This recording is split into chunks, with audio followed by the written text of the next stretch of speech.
Ok, bienvenue, aujourd'hui on va faire une live reaction de l'épisode 9 de la saison 4 de Shingeki no Kyoji qu'on regarde directement sur Wakanim à 19h34 comme tous les dimanches, 18h34 pardon. On a un retour un petit peu sur les mares qui semblent faire un débarquement sur l'île du paradis j'imagine.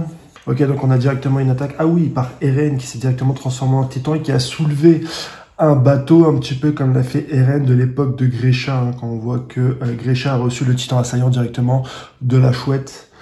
Nous récupère le bateau, il le pose donc directement, oui, donc c'est une force de défense indirectement. Les mares ont attaqué plusieurs fois l'île du paradis. Ok, autour d'Annecy. On peut voir qu'ils ont les vêtements de l'époque. Hein. Les vêtements du bataillon d'exploration directement avec les capes verts. Ok, donc ils vont en faire directement des prisonniers.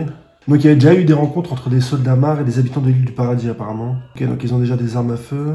Moi j'ai déjà lu les scans, hein, pour rappel, moi j'ai déjà lu les scans. Ouf, putain, l'image en contre-plongée avec Eren, elle est magnifique. Ouais, donc forcément les mares ne veulent pas...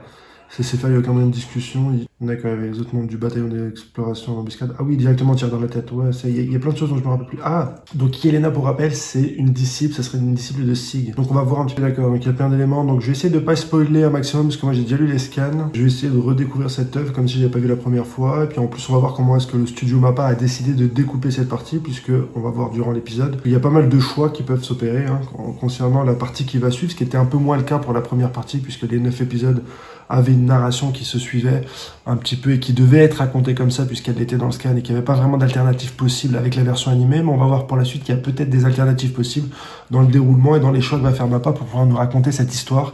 Et donc la partie qui va suivre à l'attaque de la ville de Revelio par Eren d'un côté qui s'est caché, le bataillon d'exploration qui vient le récupérer. Chose à savoir, qui va être assez important, qui va nous présenter un peu une deuxième partie de cette saison 4, avec, je l'espère, des éléments d'explication sur cette attaque un petit peu sauvage qu'a effectué le bataillon d'exploration, qui ne ressemble pas du tout au bataillon d'exploration qu'on avait vu dans les 3 premières saisons, qui avait, entre guillemets, des valeurs, en tout cas des valeurs en ce qui concerne le meurtre de semblables d'autres humains. Enfin quand je dis d'autres humains, eux ce sont des humains qui peuvent se transformer en titans, mais d'autres humains à l'extérieur en tout cas des murs. Comment ils en sont arrivés à faire une telle violence, à tuer comme ça sans compassion, sans tuer de sang-froid directement des soldats adverses. Alors je suis bien d'accord qu'on est en pleine guerre, mais on avait vu avec l'affrontement des soldats de la brigade spéciale qu'ils avaient quand même du mal à affronter des humains, parce que c'était un petit peu leur première rencontre face à des humains ennemis et non des titans. Des titans, c'était beaucoup plus facile de les tuer. Enfin, plus difficile de les tuer physiquement, mais plus facile de les tuer mentalement. Une grande perche va flinguer son propre chef. Donc là, on parle de Yelena. On va avoir une petite description de Yelena, très certainement. Oui, de la méfiance, j'imagine. On va armer avec des cheveux, c'est bizarre. Oui, une source d'inspiration, je pense que le principal, là où ils en sont, si on prend directement la suite de la saison 3, c'est d'avoir des informations. Arrêtez ce débarquement. Donc maintenant, ils sont au courant qu'il y a des débarquements qui sont directement faits dans les côtes du sud de l'île du paradis pour pouvoir les attaquer, puisqu'avant, on les transforme en titans et que maintenant, bah, c'est un peu moins possible parce qu'ils savent d'où vient la menace. Ouh. Oui, il y a également toutes les réactions des personnes de l'île du paradis face à la technologie. C'est comme s'ils faisaient un bond de 200 ans dans le futur, comme ça, d'un coup d'un seul. 20 000 hommes de chaque division. Il y a 20 000 hommes et 50 divisions. Ça fait une armée d'1 million de personnes. Ok. Ce n'est que l'infanterie. Putain, ils sont énormes. En flotte de 21 navires. Oui, c'est énorme. Sachant qu'en France, on a un seul porte-avions. Hein. Ok, je me rappelais plus du tout de ces chiffres. Donc, en termes, il y a une surdimension en termes déjà d'infanterie, en termes de soldats, également en termes de technologie. Et attaque depuis le ciel. Oui, il y a la menace du ciel également. Et ça, c'est un thème qui est assez récurrent dans cette saison 4. On l'a vu au début avec l'armée qui commençait à dire qu'ils développaient une aviation d'attaque l'année passée. Ouais, pourquoi est-ce qu'ils ont attendu autant de temps? Ouais, exactement. Pour 2 raisons principales. Devant la présence des titans primaires, malgré l'armement de pointe des morts, ils sont un obstacle au débarquement. Ah ok, d'accord. Comme il restait des titans vivants, ils pouvaient pas envoyer directement des soldats morts. À l'époque, ils étaient pas au courant du grand terrassement, c'est pour ça qu'ils posent ce genre de questions. Une défense supplémentaire pour eux. Ok, d'accord. Ah, tu m'étonnes. Les titans, c'était problématique pour les deux camps, en fait. D'ailleurs, le jour où on va se lever, ils seront bientôt à nouveau actifs. Ok, donc là, ils ont pas fini tous les titans, parce qu'à la fin de la saison 3, ils avaient fini de zégouiller tous les titans qui étaient encore là sur l'île du paradis. Là, c'est pas encore le cas. Ah si, ils ont tous éradiqué, donc si c'est le cas. Ok, donc ils essaient de récupérer des informations en en donnant le moins possible et en montrant le moins leurs points faibles, leurs défauts, leur manque de connaissances envers le monde extérieur. D'accord, donc Mar était effectivement en guerre depuis plusieurs autres pays pendant les 4 ans, on l'a vu avec l'épisode 1 où Reina en parlait. Hein. Donc Paradis n'était pas vraiment la priorité, mis à part quand Sig en pleine réunion a dit que ça redeviendrait probablement la priorité. Le titan colossal, il y a le titan féminin. Ah oui, ils savent pas que le titan féminin est emprisonné directement et le titan colossal, ouais, c'est une sacrée galère quand même. Elle parle beaucoup de Yelena à ce moment-là de l'épisode, on se demande pourquoi est-ce qu'elle parle autant. Ah, parce que vous êtes issus de ces pays vaincus. Infiltrés par rancœur au sein de leur mémoire. Okay, donc c'est des teutrés en fait, ils se présentent vraiment comme des teutrés. Au moins mobile, c'est impérieux pour oser se révolter contre Mar. Ok, d'accord. Qui se présentent en tant que teutrés à l'intérieur de Mar, qui font un débarquement sur l'île du paradis, qui essaye une fois là de s'infiltrer. C'est pour ça qu'Yelena aurait tiré sur un de ses supérieurs, j'imagine. Mar a envahi une nation et nous avons allé de force dans les rangs de son armée. Ok, d'accord. Donc Mar, c'est vraiment un colonisateur qui attaque directement les autres pays et qui intègre les soldats des pays extérieurs dans sa propre armée. Superbe image du contre-marinière du monde qui vont lire un démon. Ok, d'accord. J'avais oublié toutes ces images, elles sont vraiment belles. En contre-plongée, un titan bestial qui attaque un bateau dans lequel serait Yelena quand elle était dans une armée d'un pays étranger à Mars. J'ai vu nos supérieurs sur les ordres de C. Ok, d'accord. Elle s'est retournée à la Hugh Jackman. On peut voir la libération du peuple lien. Ah, Eren coupe Milon. La question qui ouais, c'est ça. Ok, d'accord. Ah oui, forcément, il y aura des réfractaires parmi la hiérarchie. Ils sont hermétiques au fait d'échanger et de récupérer des informations. Eux, la peur les guide très certainement. Ils veulent se renfermer sur eux-mêmes et ne pas du tout négocier avec des gens d'extérieur. La conclusion logique. Ah, on revoit le chefé de l'armée. Le chef de la garnison, le chauve là, je sais plus comment il s'appelle. Ah oui, Annecy maintenant c'est la chef du bataillon d'exploration puisque Erwin est mort. L'originel est d'un titan de sang royal. Ok, d'accord, ils commencent à être au courant sur le grand terrassement, etc. La réunion permet de sauver le monde. Eren est-il, bien évidemment. Armin, il a une vraie peu cool. La vie de ma mère, elle a une vraie peu cool. C'est un truc de ouf. N'importe quoi, elle nous prend pour des abrutis. Ok, donc on voit vraiment que l'armée commence à être médiatique et donc le bataillon d'exploration va très certainement prendre les devants. Ok, donc on a un petit rappel des faits. Envoyer des mutants de épidémie au monde. Donc ok, il parle du grand terrassement, ils sont au courant du grand terrassement, ok.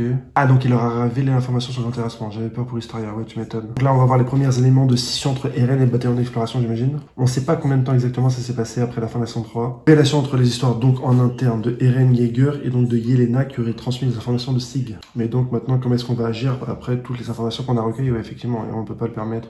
Pour protéger l'île du dérapage du navire marin. Ok, donc il y a beaucoup plus de camps distincts qu'on ne le pense en fait. Il y a des traits chez les mares, et là il va commencer à avoir une scission dans le bataillon d'exploration selon les avantages de certains, enfin les avantages, les envies de certains, on a joué sur un chef, ok. 2 semaines qu'on attend des scores. Oh, elle me fait penser un petit peu à Pariston Hill dans sa manière de parler, etc. Mais sur la suite, pas d'inquiétude, on a 2 bâtiments. Elle va attirer d'autres navire Mar, ok d'accord. Ouais, donc rapidement, ils vont essayer d'être beaucoup plus malins que l'adversaire. Ouf, la transformation. Le titan colossal. Les transformations sont magnifiques. Les effets de transformation, de la lumière, le jeu lumière. Les jeux lumière sont vraiment magnifiques sur cette adaptation de mappa. C'est pas le nôtre de sauter, fuyer, tout ça bord. Ouais, effectivement, j'imagine que quand tu fais un débarquement, que t'as un seul tamar, que tu vois comme ça un titan colossal qui arrive dans l'océan et boum, qui se réveille, c'est assez problématique. Bonus sur l'île, on peut. Ok, d'accord. Ok, donc vraiment, on voit l'envers du décor et on voit pourquoi Mar, pendant 4 ans, n'a pas réussi à faire des débarquements vraiment efficaces. Armin qui touche un coquillage, hein, c'est en rapport avec la fin de la saison 3. En plus, Mar, ce qui est pareil, c'est dire coquillage. Ah, donc ça, avec Molotov qui nous attendait pas que des ennemis. Ok, donc là ils découvrent vraiment qu'ils ont des alliés. Ouais, on voit la découverte du bataillon d'exploration du monde extérieur. Ok, très bien. Ah lui c'était le pilote du dirigeable. Onion Combo. Pourquoi tu l'as peau noire? Les bâtards. Mais oui, comme ils ont jamais vu des gens à l'extérieur, parce que le créateur considère que la diversité rend des choses plus intéressantes. Ouais, c'est exact. Tout comme vous, les descendants du mire. Oui, il y a toujours un problème, il y a toujours un rapport avec l'identité, les problèmes identitaires, les différences identitaires dans les œuvres japonaises. Qui est ce créateur dont tu parles? Ok, il y a un rapport aussi avec Dieu.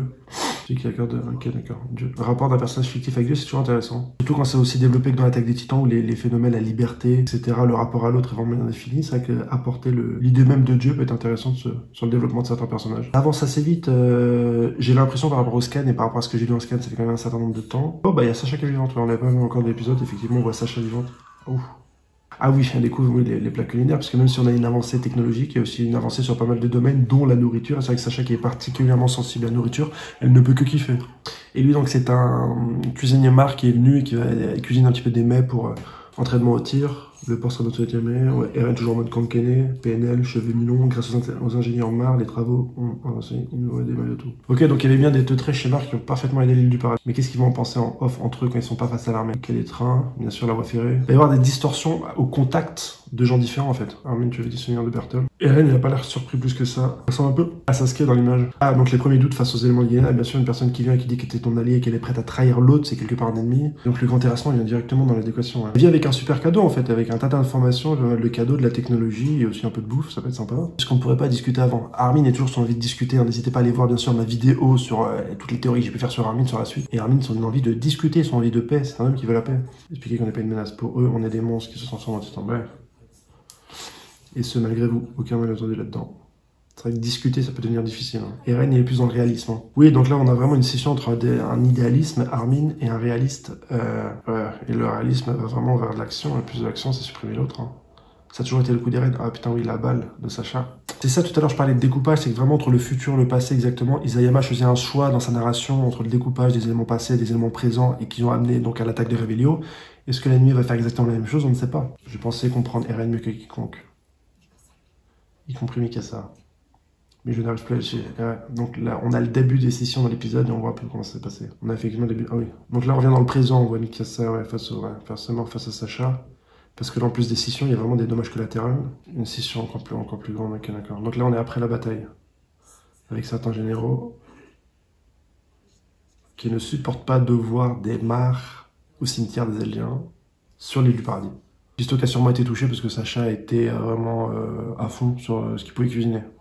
En somme, toute somme, quelque chose de très intéressant. Plusieurs fleurs. Tu perds une gamine. Ok, d'accord, donc maintenant ils enterrent leurs morts, chose qu'ils ne faisaient pas avant. Voir un cimetière sur l'île du Paradis, c'est quand même un symbole très fort. Parce qu'avant, ils étaient tellement en mode survie qu'ils n'avaient même pas le temps d'enterrer leurs morts. Enfin, enterrer leurs morts. Quand ils enterraient leurs morts, autant fallait-il encore avoir un cadavre. Et c'était pas tout le temps le cas, puisque les titans consommaient les cadavres. Et que donc, même le major Darwin, quand il revenait directement d'entre les murs, il ramenait des morceaux de bras. Ou... Ça tenait plus du symbolisme que de l'enterrement. Mais s'ils croient pas en Dieu, pourquoi est-ce qu'ils avaient des tombes? Ok, donc ils n'ont pas une religion catholique, mais ils enterrent quand même les morts. Ils font des cimetières comme des catholiques, j'imagine. Ou des musulmans ou des juifs. J'ai jamais vu de cimetière juif ou musulman. Mais... Sacha, c'était comme ma soeur jumelle. Ah, ok, d'accord, t'étais un... Comment ça s'appelle? Friendzone. Merci d'être là pour notre fille. On va pas Eren. Hein. Eren n'est pas là à l'enterrement. Ah ouais, mais il est dans son... Je crois qu'il est en tôle. Ils ont dû l'enfermer, il était dans sa glace.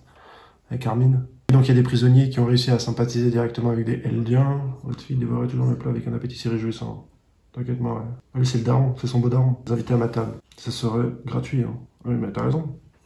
Le genre. Ok, retour. Ok, Sig. Ouais, mais quel Sig? Quelle époque? Nanana. La presse annonce une grande victoire. Ah, ok, d'accord. Donc on est à l'intérieur des murs. Propagande militaire et rencontre entre Sig et Sommel Levi, deux grands teutrés, j'ai envie de te dire, de grandes personnes qui ont fait semblant de s'affronter, mais qui ne savent pas dans que ça, on peut attendre avant de t'écharper. Ok. Ça fait rien, ça me fait chaud au cœur. On s'aime pas, mais on fait affaire, toi et moi. Retouche de vol heureux.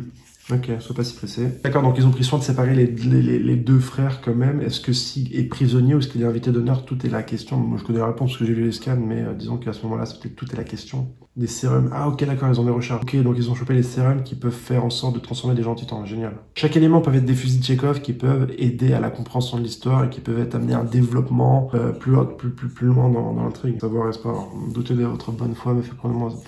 Ah ok, d'accord. Donc plusieurs années, Yelena et son groupe, les teutrés, étaient là depuis plusieurs années et ont informé donc l'île du Paradis qui n'avait pas autant de retard qu'on le pensait. Et ça, Isayama ne l'a caché avant l'attaque de Revelio. Ah ok, d'accord, donc les habitants de l'île du Paradis se retournent contre les traîtres, Yelena, etc. suite à l'attaque et suite à leur victoire présumée sur Revelio et sur l'Empire Mar. Ok. Parce qu'effectivement, ils se méfient de Sig qui a envoyé donc Yelena dans le passé sur l'île du Paradis pour établir un premier contact avec les Eldiens. Ça m'a suivi du coup, effectivement, il va être enfermé dans la forêt. Il y a les grands arbres, hein, les grands arbres qui permettent, une fois que les gens sont transformés en titans, de pouvoir quand même utiliser son matériel tridimensionnel et d'attaquer, en tout cas de se défendre face à ces titans. Et ils se rendent directement compte. Gabi et Fako pourraient venir admirer tout ça. Donc vraiment, Sig est prisonnier. Sig est prisonnier, c'est une bonne chose. Hein.